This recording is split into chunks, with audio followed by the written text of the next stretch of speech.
I don't know whether you're working through these lessons, watching them one after the other, or maybe once a week. I mean, because it's different in every institution. My name is Michael Santos. I'm the founder of Prison Professors. I'm so enthusiastic that you are a part of our community of preparing for success after prison. And I really need you to really be focusing on yourself, because that's the only way I can achieve what I'm trying to do, which is advocate for more reforms that allow people to incent to earn their freedom with higher levels of liberty through merit.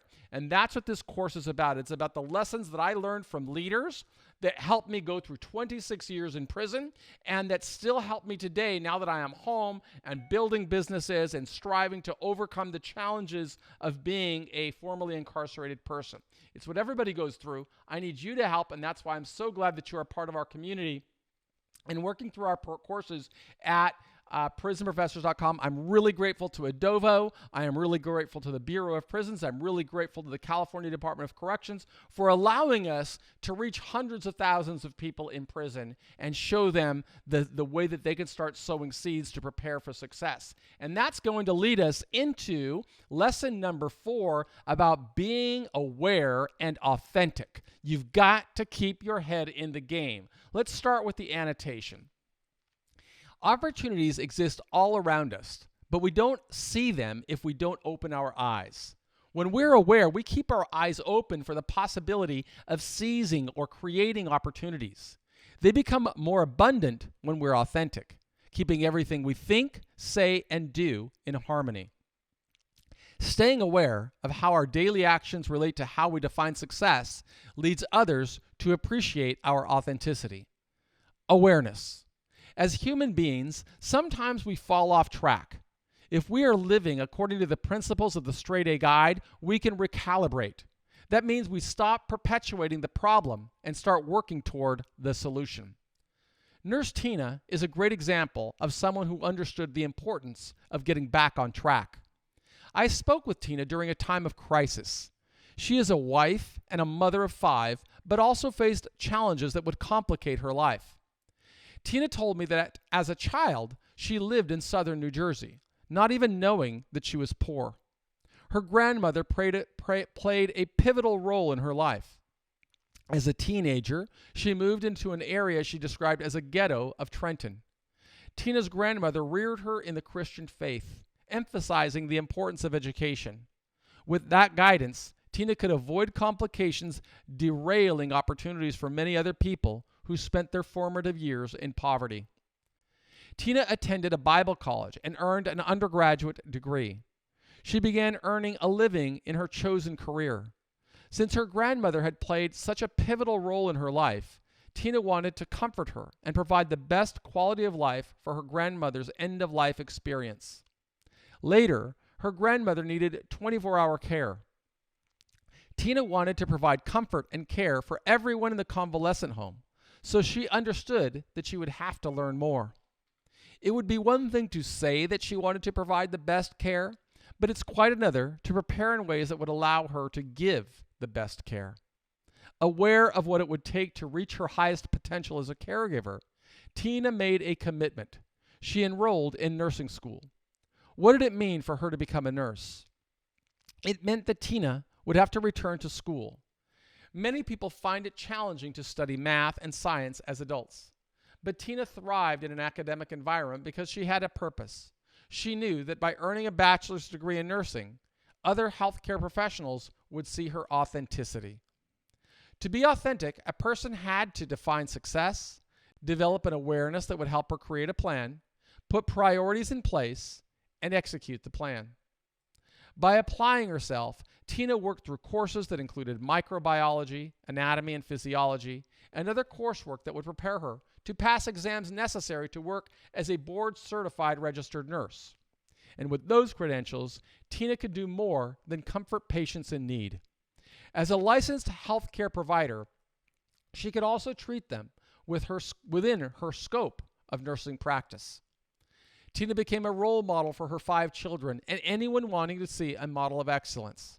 To succeed, she had to stay aware of opportunities and be authentic in her commitment. As a registered nurse, Tina had the skills to serve her community during the COVID pandemic. Administrators frequently needed her to work in the hospital for 18-hour shifts, trying to save people's lives. The stress from being in such a constant proximity to death, without time for her family, took a toll on her. During the duress of the COVID crisis, she became susceptible to a pitch by a con man. When he promised her an easier life during that unusual phase of her career, she made an aberrational decision that violated the law. To save the economy, the Small Business Administration began offering loans to support businesses that struggled because of the COVID crisis. The con man pitched Tina, promising that the government supported a transfer of wealth. That idea sounded good to Tina. She needed hope for something better than the long hours she worked and the proximity to so many people dying. He told her that he could do the following: set businesses up for her, operate those businesses, create jobs with those businesses, and generate profits for Tina. When she asked him what it would cost, the charlatan told her that it wouldn't cost her anything. She would simply need to sign documents that he prepared. Those documents, he said, would qualify her to receive loans from the government.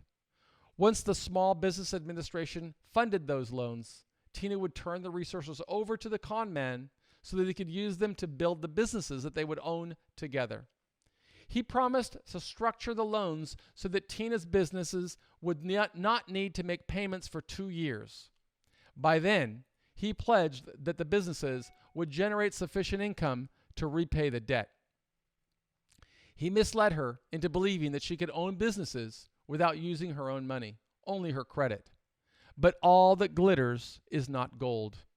The con man deluded Tina, and in her fragile state of mind from work exhaustion, she agreed to sign the documents he prepared, hoping they would help her escape the stress of caring for COVID patients at a hospital in Jersey City. The swindler had duped Tina. Based on the documents he submitted, the government funded the loans, obligating Tina to repay them. The government's Small Business Administration deposited approximately $300,000 into bank accounts that Tina controlled. As soon as the resources came in, Tina turned the money over to the fraudster, believing he would execute the plan. After a few weeks, she realized he had entangled her into a mess. She began to worry that she had broken the law. Tina began reading the documents he prepared. When she read that the documents included fraudulent information about employees and past revenues, she felt as if she had walked into a labyrinth, but she didn't know how to get out. Tina pleaded with the swindler to return the funds so that she could send them back to the government. He refused, telling her that he had already used the money to start the businesses. For months, Tina tried to believe the problem would go away. She lost sleep. She felt anxious. She knew that she had done wrong, and she wanted to make things right.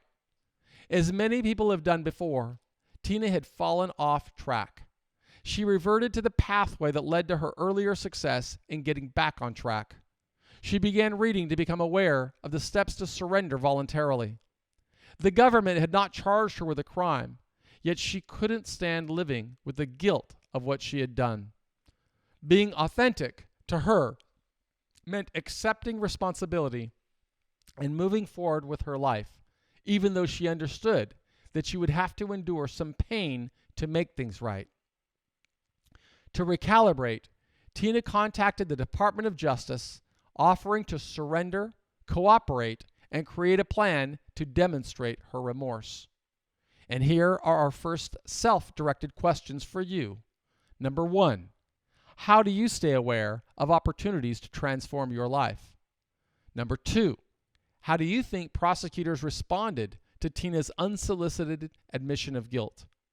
Number 3, describe steps a person could take to demonstrate authenticity when it comes to remorse. Now we're going to talk about the U-shaped curve. As people go through the prison system, perspectives change.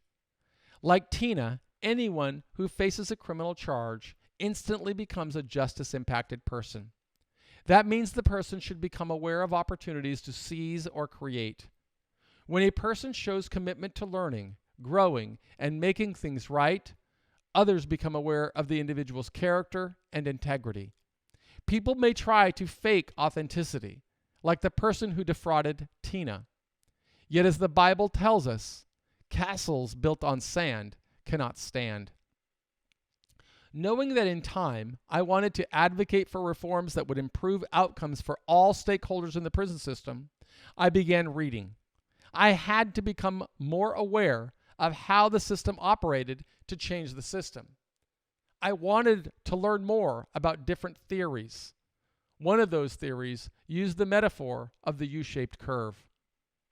Regardless of sentence length or phase, the theory held people's adjustment would follow through 3 phases that would trace the pattern of a U. At the top of the U, in the first phase, we could imagine the culture of the broader society. At the bottom of the U, we had the middle phase, the prison culture. And on the upside of the U, we moved into the third phase. In the first phase, when authorities first bring people into the system, they experience a high degree of separation from family, friends, and everything they take for granted. As time passes, they move into the middle phase. They develop routines and grow more accustomed to the prison experience. By the time a person gets to the midway point of the sentence, the person knows prison well. He is more at ease with the circumstances. Then, the person begins climbing toward the other side of the U, the third phase. As release dates get closer and they know they are getting back to the broader community, the anxiety comes back. They wonder how they will adjust. Similarly, Tina went through phases. Once she realized that she had signed her name to documents that included fraudulent information, she suffered from anxiety and unbearable guilt, expecting that she would need to answer for her crime in time. Wanting to make things right, she took action by becoming more aware of steps she could take to recalibrate. As she anticipated various stages of the criminal justice system, she began to restore confidence. Authenticity meant going through the pains of a U-shaped curve that would likely bring her into the judicial and prison experience. As a young man, I didn't have the same good character traits as Tina. I never considered turning myself in or admitting that I had broken the law. It wasn't until Officer Wilson began passing me books about Socrates and others that I began to see the world differently. I had already made a series of very bad decisions, including organizing a group that would sell cocaine, denying my culpability after my arrest, going through trial and perjuring myself with lies about not being guilty. Those decisions would have consequences, including a sentence requiring me to serve 26 years.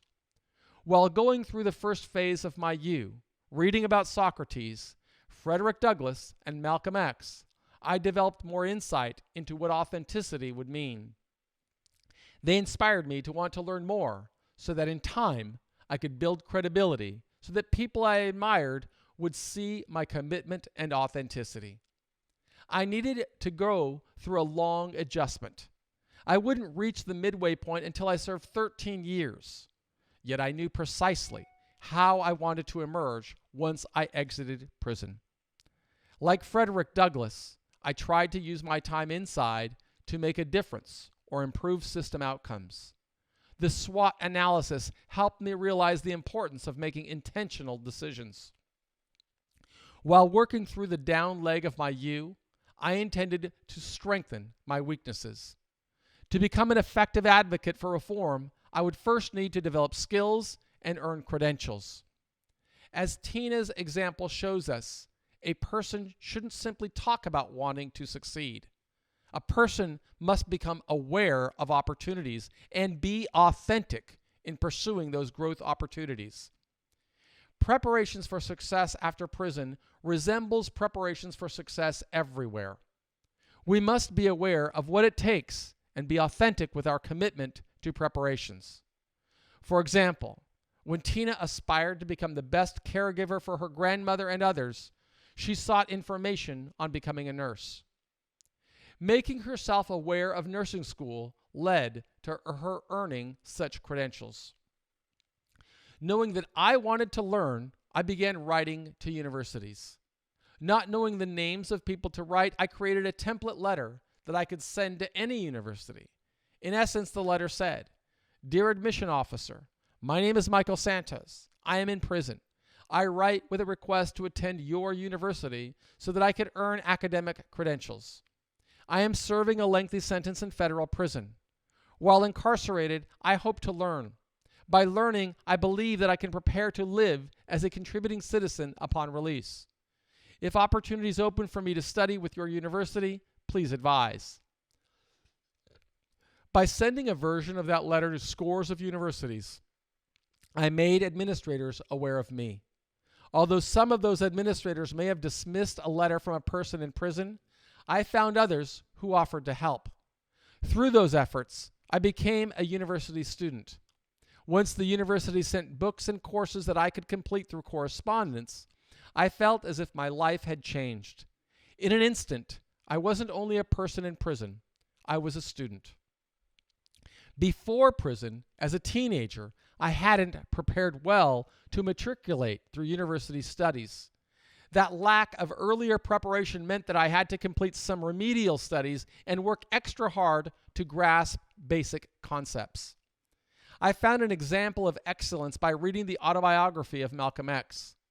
Although the first part of that biography profiled the influences that led to his life as a criminal, the second part showed how he used his time in solitary cells to become a better student.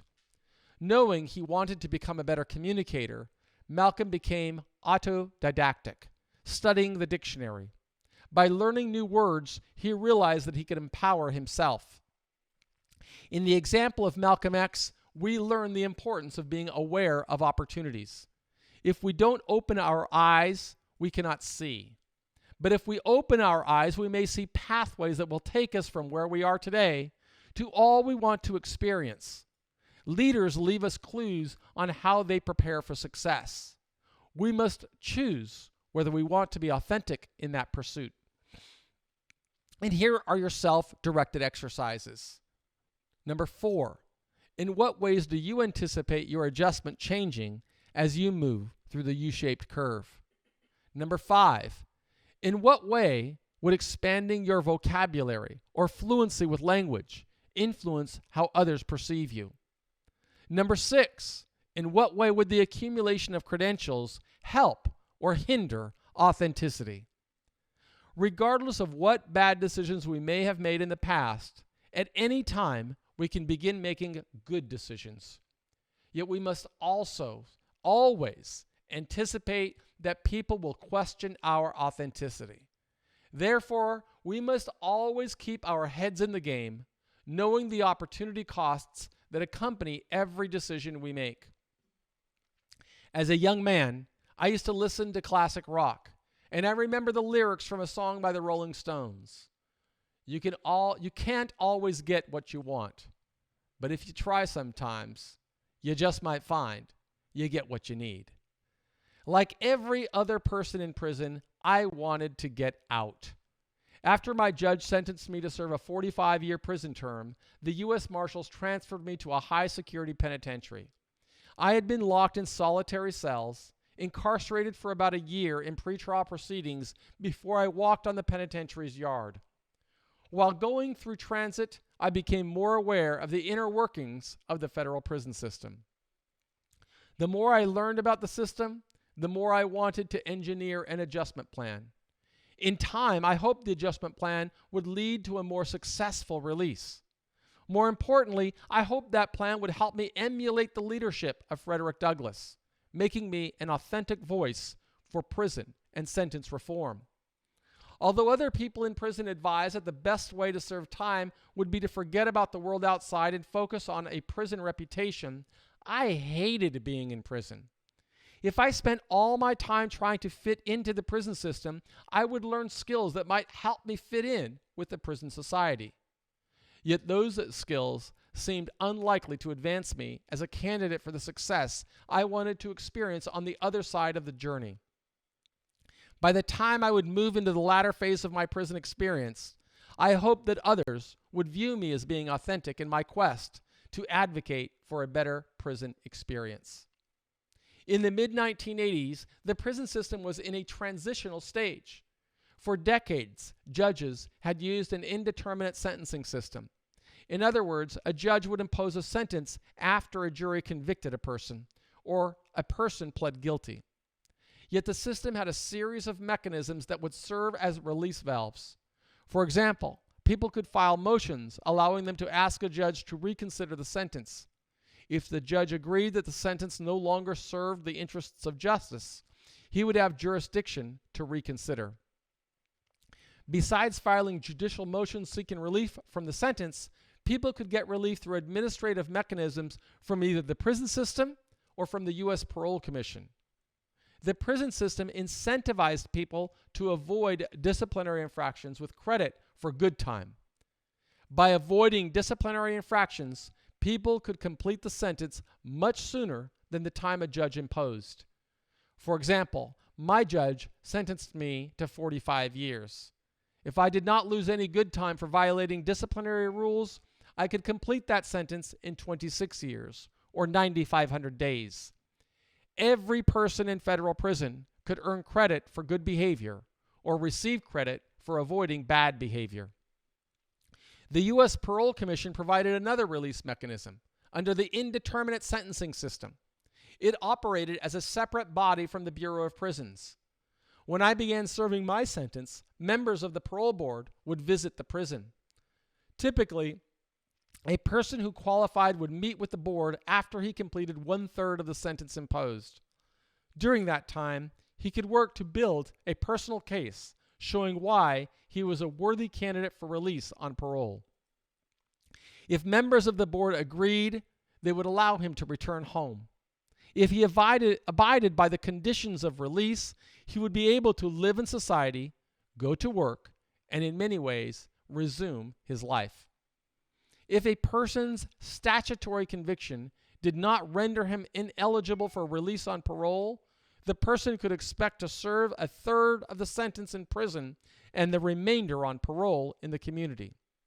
If a person had a sentence of longer than 30 years, even a life sentence, the U.S. Parole Commission could consider the person for release on parole after 10 years. That sentencing law changed for anyone convicted after November 1st, 1987. After that cutoff date, people would serve determinate sentences, also known as truth in sentencing laws. If a judge imposed a sentence, the person could expect to serve at least 85% of the sentence. Those sentences became known as the guideline era, one contributor to America's movement to mass incarceration. While I advanced through different stages of my sentence, I hoped to build credentials that would lead to improvements of the system. As Jim Collins wrote about in his book Good to Great, advocacy for prison and sentence reform would become my BHAG, my big, hairy, audacious goal. And now, the self-directed exercises. Number 7, in what way could awareness influence preparations before sentencing? Number 8, what steps could a person take to shape perceptions of stakeholders? And number 9, how are the interests of stakeholders similar or different from the interests of people going through the system? And as we always do at the bottom of our page, we include our address in case you want to write to us.